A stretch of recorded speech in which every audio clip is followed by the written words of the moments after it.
Hello, कैसे आप लोग स्टूडेंट। मैं सिर्फ सक्सेस पथ एकेडमी में आप लोगों का वेलकम है। तो हम लोग जो है आज न्यू चैप्टर यानी न्यू सिलेबस के साथ पढ़ने जा रहे हैं। ट्वेल्थ का तैयारी तो हम लोग करते ही होंगे, है ना।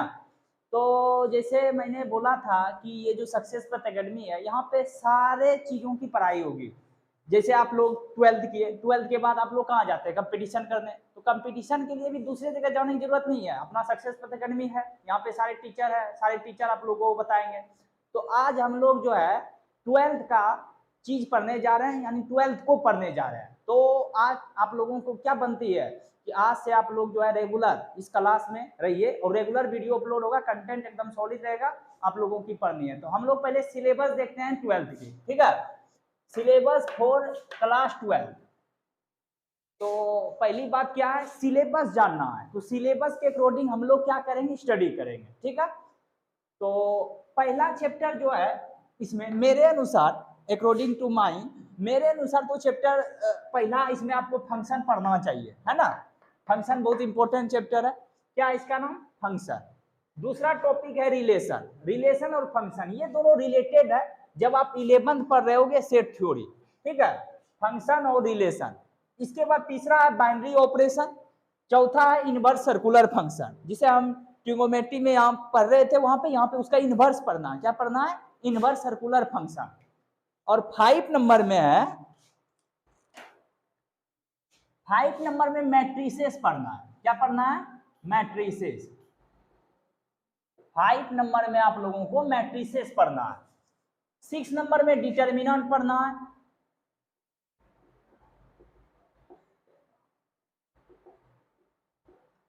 6 नंबर में डिटर्मिनेंट पढ़ना है, ठीक है। 7th नंबर में आप लोगों को 6 नंबर में क्या पढ़ना है, डिटर्मिनेंट पढ़ना है। कैलकुलस पढ़ना है, कैलकुलस, ठीक है। 8 नंबर में आप लोगों को पढ़ना है, मैट्रिसेस हो गया, डिटर्मिनेंट हो गया, कैलकुलस हो गया, वेक्टर। क्या है, वेक्टर। 9th नंबर में आप लोगों को 3D पढ़ना है। 3D, 3 डायमेंशन, 2 डायमेंशन, 3 डायमेंशन हम पढ़ चुके थे, यहाँ पे थोड़ा 3D पढ़ना है अच्छे से। और फिर है आपका इधर 10 नंबर में LPP पढ़ना है। LPP, linear programming problem. Linear programming problem क्या है, linear programming problem 10th number हो गया। और 11th में आपको पढ़ना है प्रोबेबिलिटी। चलिए इधर लिख देते हैं, 11th में क्या पढ़ना है आप लोगों को, 11 नंबर में प्रोबेबिलिटी। प्रोबेबिलिटी, ठीक है। तो हम लोग पहले function, relation, binary operation, inverse circular function, matrices, determinant, calculus, vector, 3D, LPP और प्रोबेबिलिटी, इतना चीजों को पढ़ने के बाद 12th कंप्लीट। तो आप लोग इसका नोट्स बना लीजिए, ठीक है। इसके बाद हम लोग आगे की पढ़ाई करते हैं।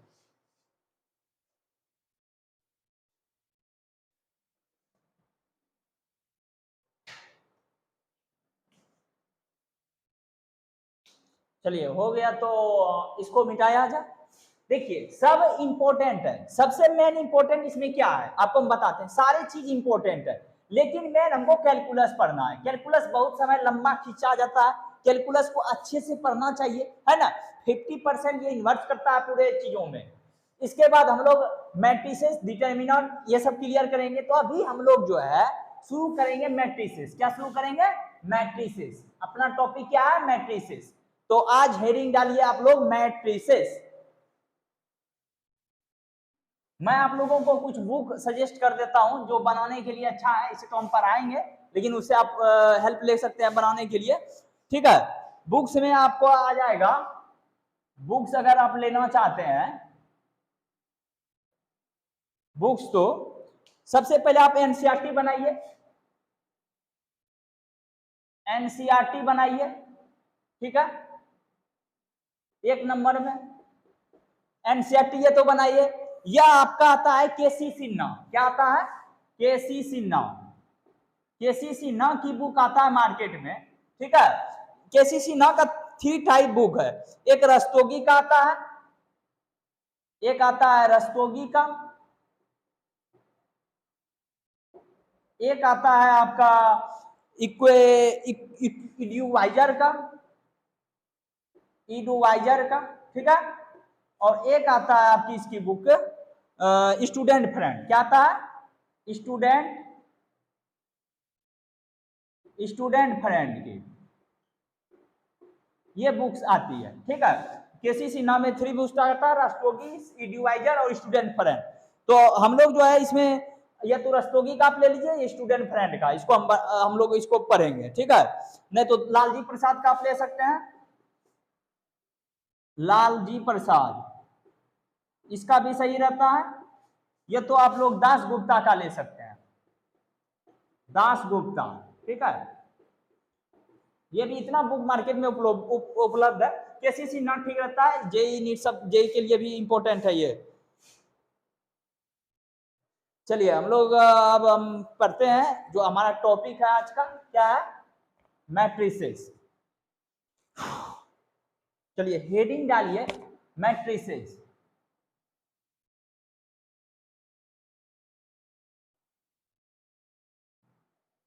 ठीक है, क्या है? मैट्रिसेस। मैट्रिसेस बहुत अच्छा चैप्टर है, इससे क्वेश्चन भी रहता है और ये थोड़ा पढ़ने में जो है ना ये आसान भी होता है। तो इसका डेफिनेशन देखते हैं। It is a rectangular array, it is a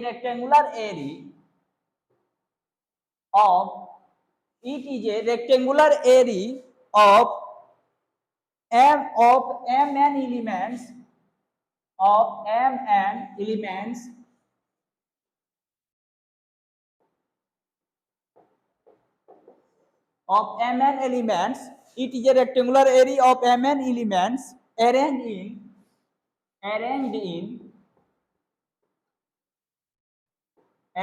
in m rows n column, ठीक है। लिखिए इसका डेफिनेशन यही है, m rows and n columns.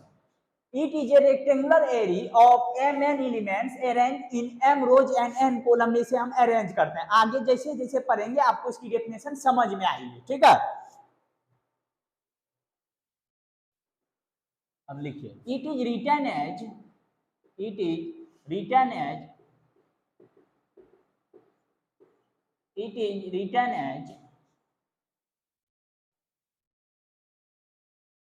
n या it is written as या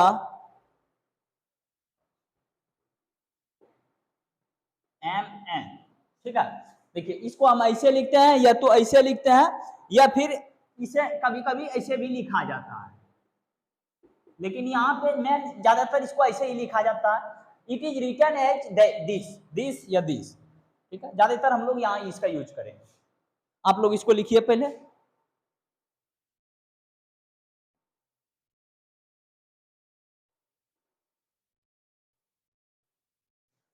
देखिए इसमें फर्स्ट सफिक्स जो है एम, उसके बाद एन, ये हमेशा रो को डिनोट करेगा और ये कॉलम को डिनोट करेगा। एम रोज एन कॉलम, जैसे ये मैट्रिक्स है तो एम बाय एन ऑर्डर का, एम रोज है, इसमें एन कॉलम है, ठीक है। मिटाएं इसको मिटा देते हैं, है ना। The first suffix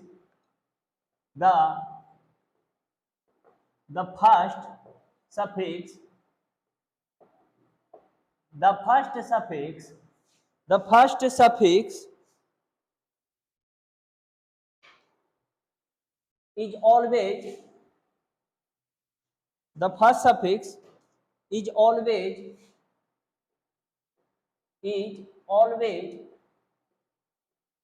the first suffix is always represent the first suffix is always reserved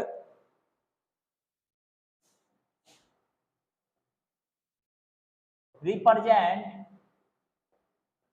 the first suffix is always represent, ठीक है, for rows, the first suffix is always represent for rows and the next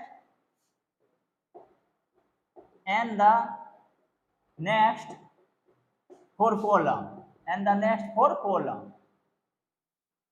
ठीक है, पहला suffix जो था वो हमेशा represent करेगा किसे, रोज को, और दूसरा कॉलम को।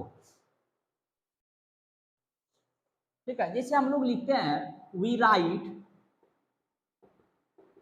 बताए थे इसे ऐसे लिखा जाता है, या ऐसे लिखा जाता है, या ऐसे लिखा जाता है।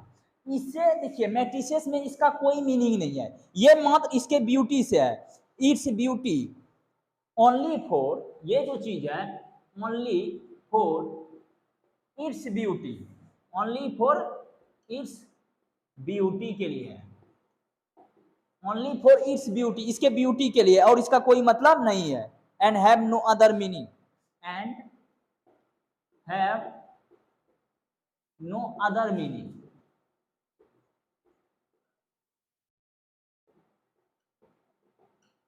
ठीक है, ये चीज जो है ये सिंबल इसके ब्यूटी के लिए है और इसका कोई और दूसरा मीनिंग नहीं है।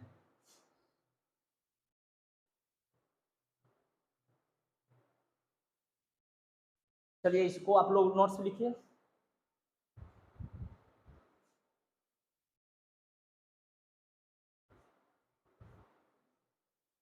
चलिए हो गया, अब हम लोग आगे बढ़ते हैं।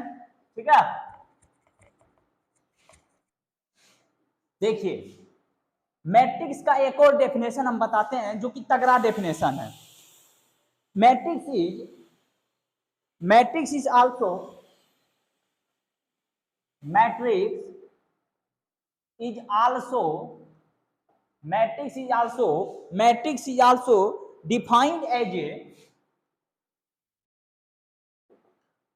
defined as a storehouse of information,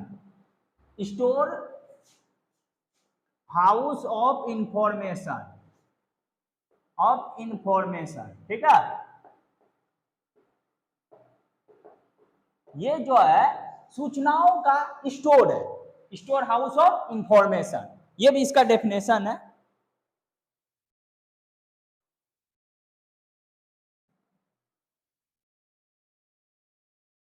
matrix के बारे में हम लोगों ने जो इसका डेफिनेशन था वो जाना। अब हम एक एग्जांपल लेंगे, इससे सारी चीजों को हम लोग समझेंगे अच्छे से।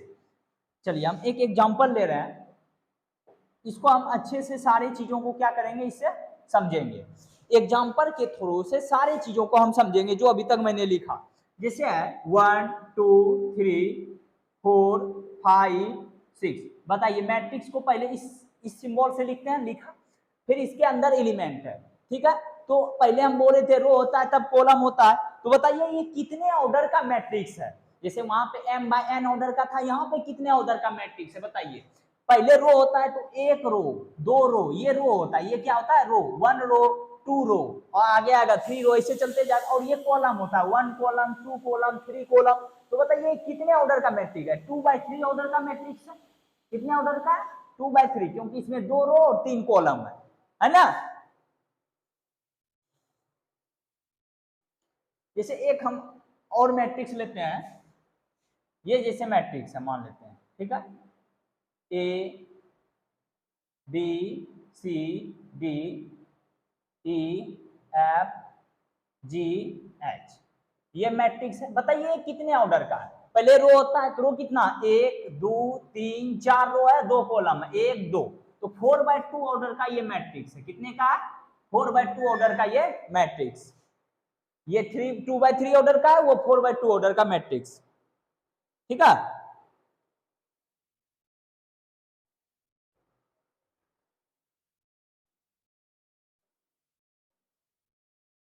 चलिए इसको समझिए। ये एक मैट्रिक्स है A B C D E। बताइए ये कितने ऑर्डर का मैट्रिक्स है? इसमें एक ही रो है, कॉलम 5 है, 1 2 3 4 5। ये 1/5 ऑर्डर का मैट्रिक्स है, ये 1/5 ऑर्डर का मैट्रिक्स है कि नहीं है? इसमें एक ही रो है, 5 कॉलम है, 3 4 5, है कि नहीं है? चलिए इसको आप समझिए, इस मैट्रिक्स को A B C, ये बताइए कितने ऑर्डर का है? तो ये 1, इसमें कितना कॉलम है, कॉलम 1 है, लेकिन रो कितना है 3, 1 2 3, तो ये 3/1 ऑर्डर का मैट्रिक्स है, 3/1 ऑर्डर का ये मैट्रिक्स है। ठीक है,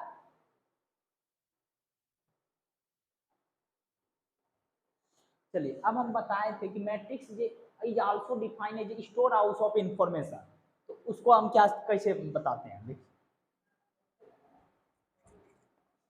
इसमें तो कोई प्रॉब्लम नहीं होती होगी आपको,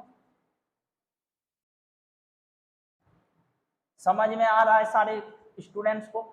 हम यही बताना चाहेंगे कि जैसे आप पढ़ रहे हैं इसका नोट्स बनाते जाइए, है ना, नोट से क्या होगा, आपको पढ़ने में भी आसानी होगा, बाद में आप कॉपी देखेंगे उसको रिवीजन भी करें, और सारे पूरी क्लासेस यहाँ पे होगी, टेंशन नहीं लेना। मान ले ये इंडिया है, ठीक है, ये क्या है, इंडिया है, ये इंडिया हो गया। इंडिया से अमेरिका जाने का 2 रास्ता है, इंडिया से अमेरिका जाने का कितना रास्ता है, 2 रास्ता। अब सही में हम अमेरिका तो जा नहीं रहे हैं, अब 2 रास्ता है, पता है 2 रास्ता है कि नहीं है, एक एरोप्लेन से जा सकते हैं, और किधर से जा सकते हैं, एक समुद्र से जा सकते हैं, सी से गए होंगे आप लोग, हमको पता नहीं, कमेंट में बताइएगा, है ना, 2 रास्ता है। और अमेरिका से रसिया जाने का 3 रास्ता है, वो हमको तो पता नहीं, हो सकता है 2 को तो पहले से पता है, समुद्र से जा सकते हैं, एक एरोप्लेन से, एक और हो सकता है कि ग्राउंड से चल सकते हैं, आप लोगों को अगर पता हो तो गए होंगे, है ना। तो एक रसिया जाते हैं, अमेरिका से रसिया जाने का कितना रास्ता है, 3 रास्ता है, कितना रास्ता, 3 रास्ता, ठीक है। और इंडिया से रसिया जाने का सिंगल रास्ता है, इंडिया से रसिया जाने का सिंगल रास्ता 1। तो हम बोले थे कि matrix is a store house of information, matrix क्या है, सूचनाओं का संग्रह है, वो सूचनाओं को अपने में रखता है ना, ये बोले थे हम। चलिए अब इसको देखते हैं कैसे ये सूचनाओं को रखेगा। सूचना इसमें क्या है कि इंडिया से अमेरिका जाने का 2 रास्ता, इंडिया से रसिया जाने का 1 रास्ता, और अमेरिका से रसिया जाने का 3rd रास्ता, ठीक है। चलिए अब हम लोग मैट्रिक्स एक बनाते हैं, यहां पे लिख लीजिए इंडिया, अमेरिका, रसिया, इधर भी लिख लीजिए इंडिया, अमेरिका, रसिया, ठीक है। ये लिख लिए हम लोगों ने, कोई दिक्कत यहां तक में। बताइए इंडिया से इंडिया जाने का कितना रास्ता, 1, 0, एक भी रास्ता नहीं होगा। इंडिया से इंडिया जाने के लिए हम कितना रास्ता देख सकते हैं, 0 रास्ता। इंडिया से अमेरिका जाने का कितना रास्ता, यहां देखिए इंडिया से अमेरिका जाने का 2 रास्ता है ना। इंडिया से रसिया जाने का 1 रास्ता है। अब देखिए, अब अमेरिका से इंडिया जाने का कितना रास्ता, अमेरिका से इंडिया जाने का 2 रास्ता है। अमेरिका से अमेरिका जाइएगा 0 रास्ता है, और अमेरिका से रसिया जाने का 3 रास्ता है कि नहीं, अमेरिका से रसिया जाने का 3 रास्ता। अब देखिए रसिया से इंडिया जाने का, रसिया से इंडिया आप एक ही वेज से जा सकते हैं, 1 वेज है, और रसिया से अमेरिका जाने का 3rd वेज है, और फिर रसिया से रसिया जाने का तो 0 वेज है, कोई रास्ता ही नहीं है, हम तो रसिया में है, इसका मतलब हुआ। तो बताइए देखिए ये स्टोर हाउस ऑफ इंफॉर्मेशन को डिनोट कर रहा है कि नहीं, ये मैट्रिसेस है कि नहीं है, बताइए। इसे आप अगर बॉक्स में रख सकते हैं, जैसे इसे बना के आप इसे रख दीजिएगा, तो क्या हो गया 0 2 1 2 0 3 1 3 0। बताइए ये मैट्रिक्स हुआ कि नहीं हुआ, कितने ऑर्डर का बताइए तो। जैसे देखिए इसमें 1 रोज 2 रोज 3 रोज, 1 कॉलम 2 कॉलम 3 कॉलम, तो दोनों रोज और कॉलम बराबर है, यानी 3/3 ऑर्डर का ये मैट्रिक्स है। कितने ऑर्डर का है, 3/3, इसमें 3 रोज है और 3 कॉलम्स भी है। तो समझ में आया, matrix is also defined as store house of information, उस डेफिनेशन को यहाँ पे आप लोगों ने इस्तेमाल किया। तो आज हम लोग यहाँ तक पढ़े, मैट्रिक्स के डेफिनेशन के बारे में जाने। कल पढ़ेंगे टाइप्स ऑफ मैट्रिक्स, मैट्रिक्स का टाइप्स पढ़ लेने के बाद मैट्रिक्स में कुछ नहीं है, आप लोग जितना भी बुक किए सब्जेक्ट उसको आप मार्केट में उपलब्ध होगा, ले सकते हैं, और हम ज्यादा एनसीईआरटी पढ़ाई करेंगे, ठीक है। तो हम लोग मिलते हैं नेक्स्ट क्लास में। अब इतना मेहनत कर रहे हैं तो एक बार आप तो लाइव पे वो लाल बटन पे दबा दो, क्योंकि आपको इन्फॉर्मेशन मिलती रहेगी, मेरी जो क्लासेस आएगी ना उससे आपको इन्फॉर्मेशन मिलेगी, ठीक है। तो आप लोग उसको सब्सक्राइब कर लीजिएगा। मिलते हैं कल नेक्स्ट क्लास।